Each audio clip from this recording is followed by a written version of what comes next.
Hi, I'm Neil Lancaster, partner in the private client practice at Blick Rothenberg. On today, the spring budget by Jeremy Hunt, I'm joined by Heather Self, a corporate tax partner at Blick Rothenberg, who's going to discuss some of the key elements of today's budget with us.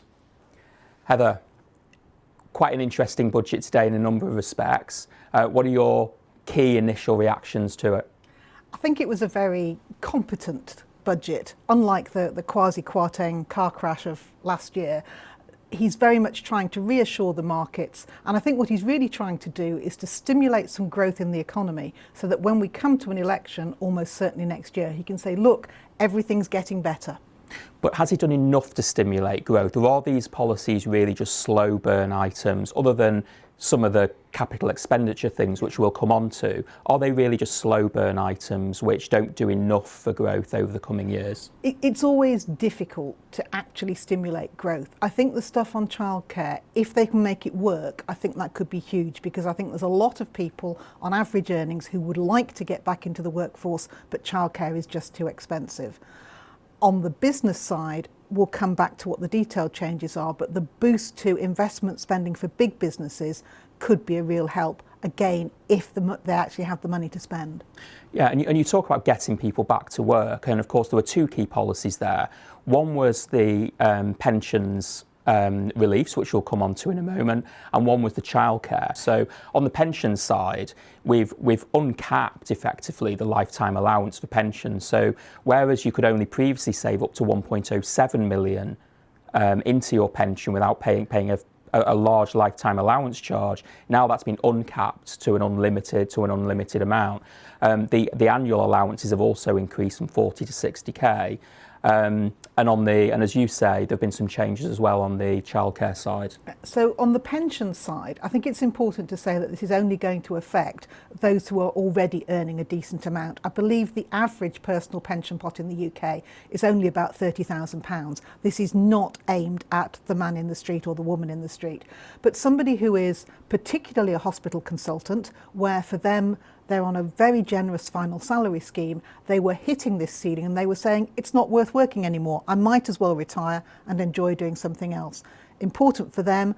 Other people it will impact. Quite a lot of civil servants are still on pretty generous pension schemes. If you're a civil servant, you've been in the civil service for most of your working life and you're earning perhaps 60 to 80,000, this will help you.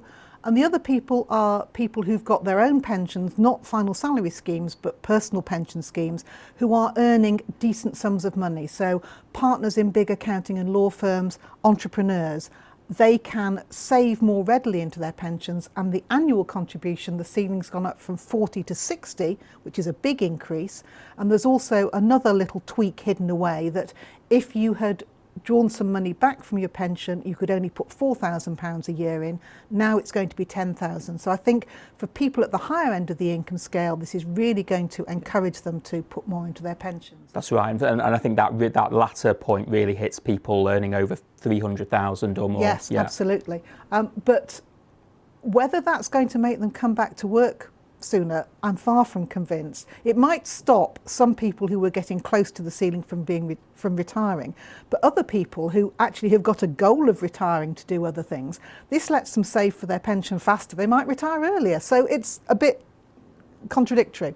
So we've mentioned about pensions. What about the childcare policy specifically as well? I think this is going to have a much bigger impact, because it's going to be a real benefit to people on average moderate earnings for whom childcare is frankly just too expensive. To take a very personal example, my son and daughter-in-law are expecting their first baby in June. They're on average earnings. This is going to mean my daughter-in-law is going to be able to get back into the labour market sooner, and the childcare support will be a big boost to her, provided, as always, they can actually get it to work. You're going to need more people working in nurseries, you're going to have to pay them enough, and the nurseries getting the subsidy payments from government, that's going to go up, but it still needs to be enough for them to actually provide the care. Sure, and there was a recognition that there's going to be difficult to get that ratio of children to carers up, and I think there are some moderate cash incentives to get people to work in the profession, but whether that will be enough, remains to be seen. Yes, and also it's not going to come in immediately. So there were some instant comments on the radio I heard from people who already had children of 12 to 18 months saying, great, this will be life-changing.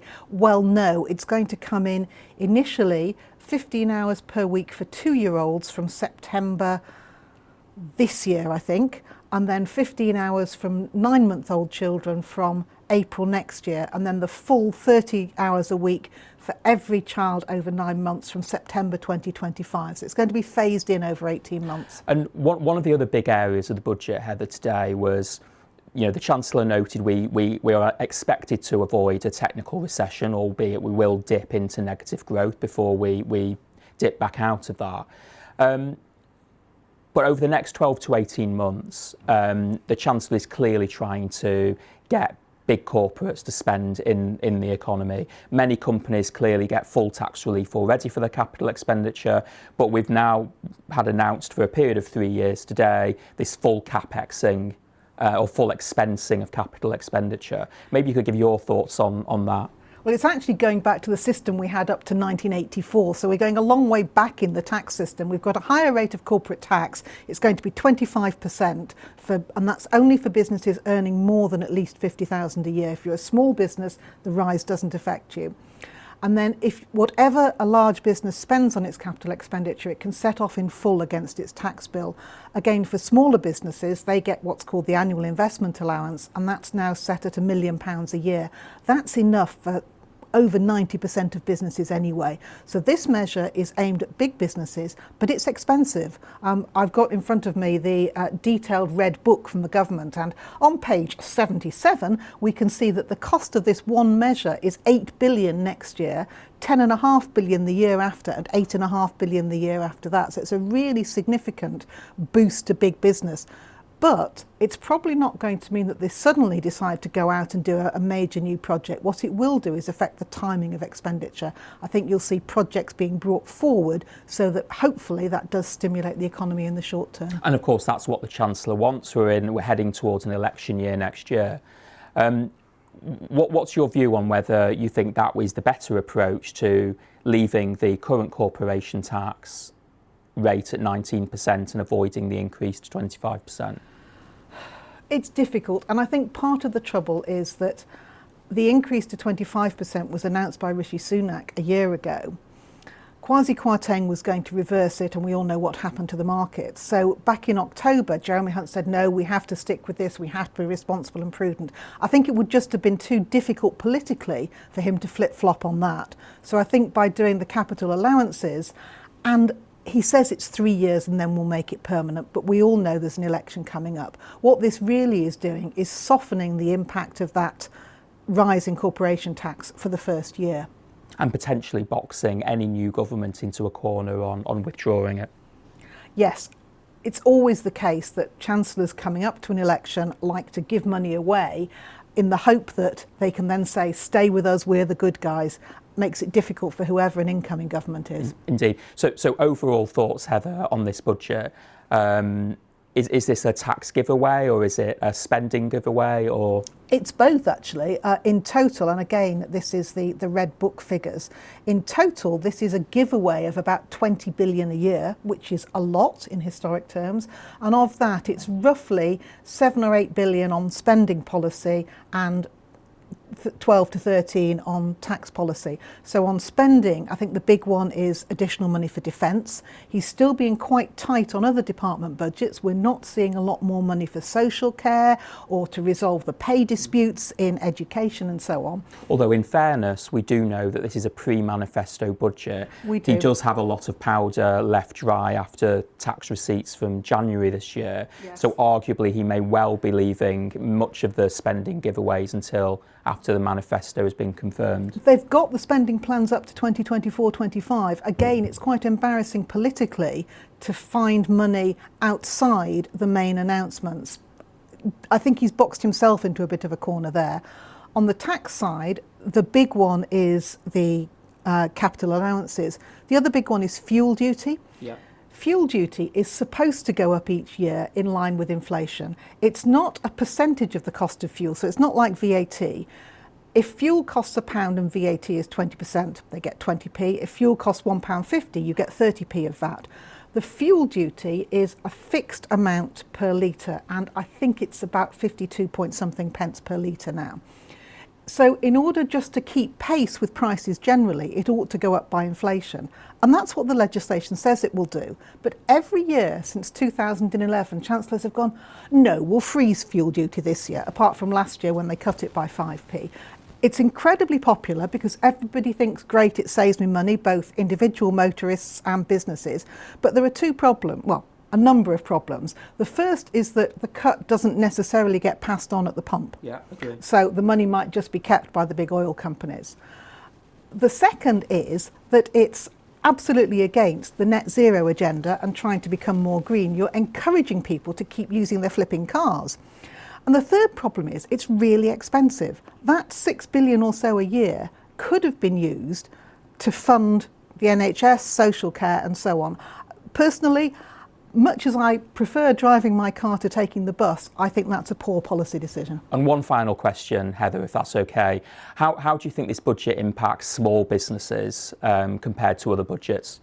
I think they'll be a bit disappointed, to be honest. They'll like the cut in fuel duty because they'll hope that that will help with their costs generally. The changes to corporation tax don't make any difference to them. But the one thing that's missing, and I think you always have to look out for what the Chancellor didn't say, he's provided support on energy bills for domestic customers, but he didn't say anything about more support for business. So businesses are going to have to keep coping with those very high energy bills. And of course for consumers, we have a frozen energy price cap at 2,500. It isn't going to increase to 3,000 as previously planned, but it will stay at 2,500. Although people will lose the additional support they were getting of the sort of £400 over 3 months. That's exactly right. That's exactly right. So it's good, but not as good as it might be for consumers, but it's definitely an opportunity missed for businesses. Thanks very much, Heather, for your time today and your thoughts. I think it's fair to say that the Chancellor has laid the groundwork for the election that we expect to be next year. He now needs to see some results coming from some of these policies over the next 12 months that the party can campaign on.